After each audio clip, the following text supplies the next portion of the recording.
Guys, sure. May tanong ako. Ako lang ba?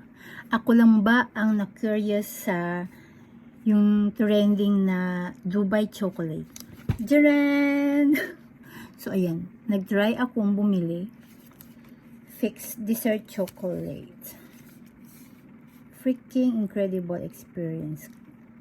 Crispy, anong tawag din? Nafe? Kinafe. Mixed with pistachio. So, ayan. Ito yung pinili kong flavor. Buksan na natin. Wag natin patagalin. Ayan guys, nabuksan ko na siya. Kaya lang, natunaw siya. Hindi ko siya kasi kagad nilagay sa ref kahapon. So, dapat pala nilalagay siya sa ref. Nilagay ko siya sa ref kahapon, mga late na.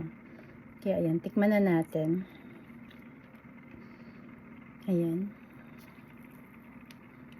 Tikman natin ang pistachio flavor.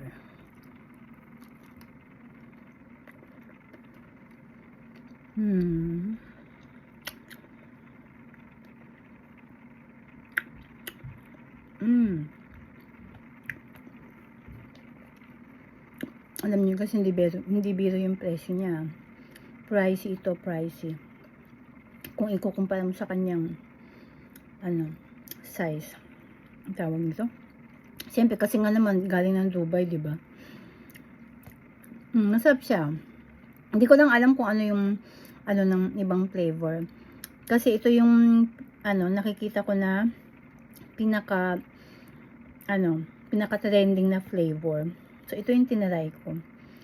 Pero although hindi naman ako pistachio hindi ko paborito yung pistachio flavor. Pero na-curious lang talaga ako.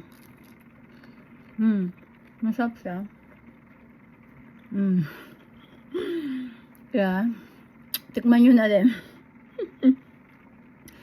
From Dubai. Ayan. At least diba natikman ko na. Masarap naman siya. Hindi siya hindi siya sobrang tamis.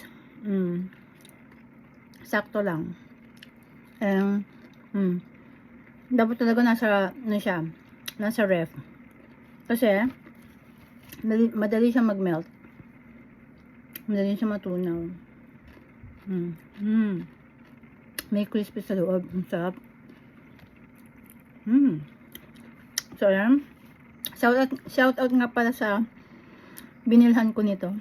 Shout out ko daw sa shout out sa iyo kay Momon. Ayan. Itag ko na rin siya dito sa aking video. So, ayan. Enjoy na lang natin kumain habang tayo pwede pang kumain.